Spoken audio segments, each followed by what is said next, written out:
Hey, Steve Stine from GuitarZoom here again. Thank you so much for joining me. This is the second video.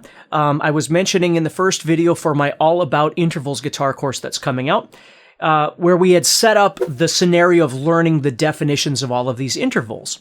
Now, in this video, what we're going to do is we're going to see how important those are to really understand some of the scales and things that we play as musicians, as guitar players. So the first thing I want to do is I want to show you this. I'm going to play the major scale. If you've ever done this before, I'm going to play the A major scale.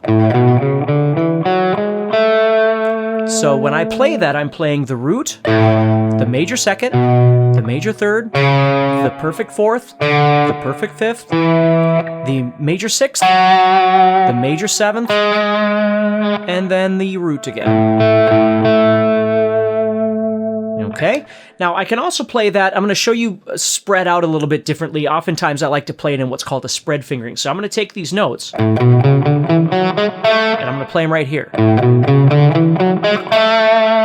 And the only reason I'm doing that is because it's going to be easier for the demonstration that I'm going to show you here, okay? So I've got A, B, C sharp, D, E, F sharp, G sharp, and then A.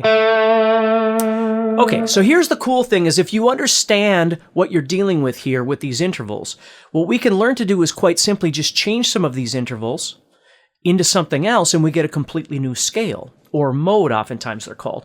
So if we take this major scale here, and we quite simply just take the major seventh and turn it into a minor seven, okay, we get this. That note becomes this note. And I get...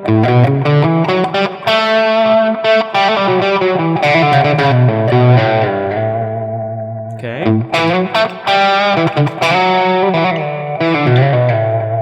And I get what's called Mixolydian.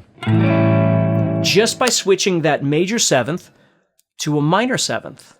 Okay, often referred to as a blues seventh, because that note right there, you might kind of see, if you've done minor pentatonic before, you're going to see sort of a resemblance to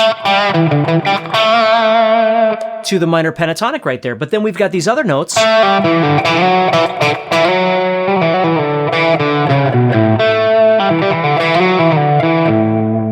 around it.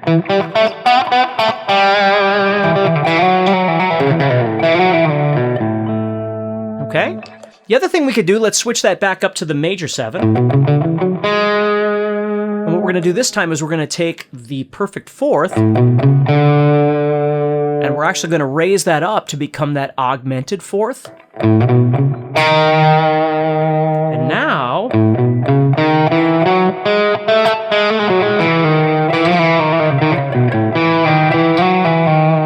I get what's called Lydian.